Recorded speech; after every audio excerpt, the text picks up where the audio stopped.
কৃষ্ণাকে certificate memento তুলে দিচ্ছে রূপা চক্রবর্তী।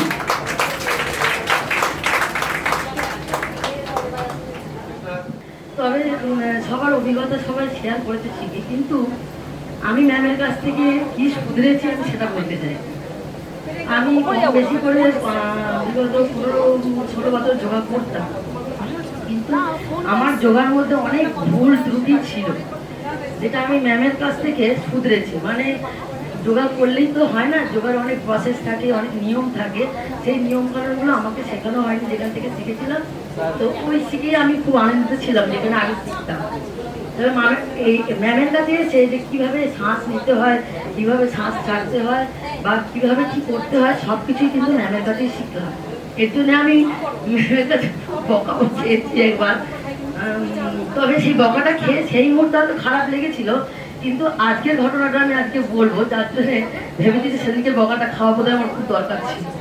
কারণ 3 দিন আগে এই যোগাটের জন্য আমাদের এরিয়াতে যে বড় বড় মাথা যারা আছে, আমি কি বলে নেতাদের বিষয়ে তত বুঝতে পারি না, বলতে পারি না, আমি শর্টেই বলছি। ওই এরিয়াতে যারা বড় বড় সব একদল এসেছিলেন আমাদের বাড়িতে।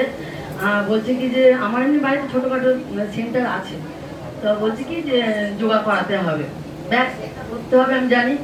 এবার তো আমার সেই হাত পা কাঁপছে। তারপরে আমি ভাবলাম কি ম্যামের কাছে তো আমি নিজেই বকা খাই, এবারে ম্যামকে আমি কি জিজ্ঞেস করবো, নিজের মনে মনে চিন্তা করতে। তা ভাবলাম কি যে ম্যামের মতোই তো করাতে হবে, তো ম্যামকে আমি একটু ফোন করি।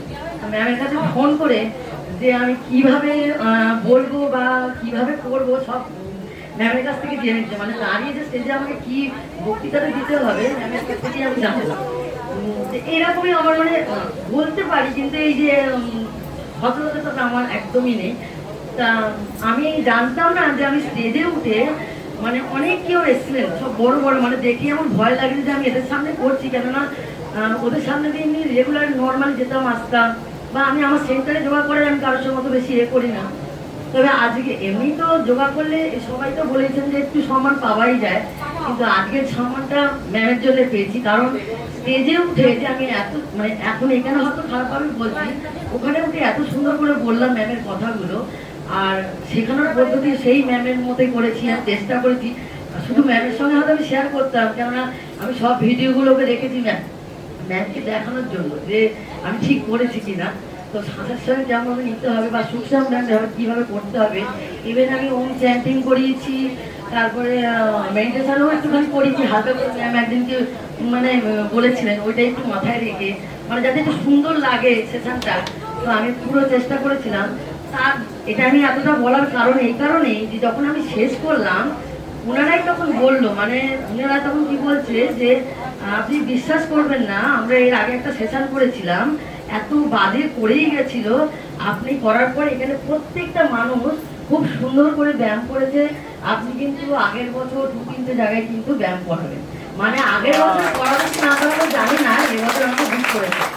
মানে এটা আমার ম্যামের থেকেই পাওয়া। তাই আমি এখন ভাবছি যে সেদিনকে ম্যামের কাছে বকা খাওয়াটা হয়তো আমার জড়িত ছিল, সেটা আমি সিরিয়াস ভাবে রিজাল্ট ম্যাম আপনাকে বলবো, আমি সেদিন তো হয়তো খাস লেগেছিল, কিন্তু আজকে আমার